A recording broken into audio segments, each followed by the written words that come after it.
Thank you, Madam Chair. Welcome to our witnesses, National Transportation Safety Board Chair Homendy and Surface Transportation Board Member Fuchs. I want to thank the both of you for your willingness to serve a second term at these posts. The NTSB serves the important function of thoroughly investigating transportation incidents to identify their causes and to recommend changes to prevent similar incidents. The NTSB also gives valuable information to Congress and to federal agencies when developing transportation policy. Chairwoman Homendy has performed her roles at the NTSB well, advocating for safety regardless of the politics. For example, she has correctly observed the dangers of electric vehicles because of their increased weight and the risk of battery fires. She has worked diligently to investigate several high-profile transportation incidents, such as the derailment in East Palestine, Ohio, the door plug blowout of Alaska Airlines Flight 1282, and most recently, the collapse of the Francis Scott Key Bridge in Baltimore. Chairwoman Homendy, I look forward to hearing from you about your plans for a second term as a member and the head of the NTSB, as well as an update on recent investigations, including the 737 MAX 9. I was troubled when my questions to you at last month's hearing revealed that Boeing had not fully cooperated with the NTSB investigation into the 737 MAX 9. I'm glad to see that, working together, we were able to get NTSB and Boeing's relationship back on track. I also want to take a moment to address the Francis Scott Key Bridge collapse. First, this was a tragic incident, and my condolence to all the families of the 6 workers who died. Recognizing the NTSB is just beginning its investigation, I hope we hear an update today on any preliminary information that can be shared. Second, I want to discuss efforts to rebuild the Francis Scott Key Bridge. I think the federal government needs to help to rebuild the bridge. Its collapse affects more than just the Baltimore region. With court cases likely taking years to resolve, it is also sensible for federal taxpayers to front the money now with legal protections so that taxpayers are paid back by the legally responsible parties.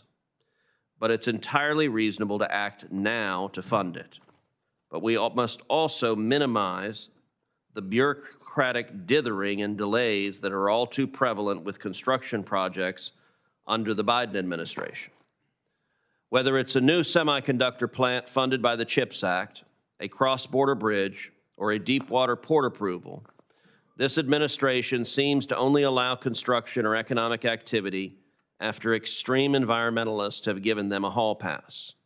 There's no reason for there to be a lengthy environmental permitting review over whether to build a new bridge at the exact same location as the previous bridge. The bridge's reconstruction shouldn't be delayed another day or subjected to policy riders that raise costs to satisfy favored Democrat constituencies. I hope this committee will also hear from DOT officials who oversee reopening the port, federal transportation grants, and parts of the rebuilding process. Today's high CPI number shows that inflation is still far too high and leading to higher prices for consumers at the grocery store, the gas pump, and the shopping mall, all of which are hurting American families. The extended closure of the Baltimore port will only throw fuel into the raging Bidenflation fire by snarling supply chains and raising the cost of consumer goods. Given the importance of the port to the economy, one has to wonder, is our federal government treating this like an emergency? I cannot help but think that China would have cleared the wreckage in days.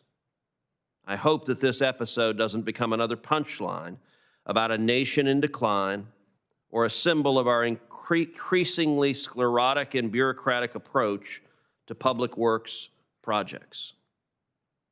The second nominee we will hear from today is Patrick Fuchs. He has been renominated to be a member of the Surface Transportation Board, or STP, which primarily oversees railroad rates, services, and practices. Mr. Fuchs has extensive knowledge of the rail network and is an asset to the STB. He has worked collaboratively on solutions to challenges facing the network, which is reflected in the overwhelming preponderance of unanimous decisions the board has issued during his tenure, as well as the fact that here in the audience today are so many of his Democrat and Republican board colleagues. He has also received support from a wide range of stakeholders. Madam Chair, I ask unanimous consent that these letters of support for Mr. Fuchs from many groups, such as the Teamsters and agriculture stakeholders, be included in the record. Without objection. Thank you, and I look forward to hearing from both nominees. Thank you so much, Senator Cruz. Chair Hamady, your opening statement, and again, thank you for your willingness to serve another term.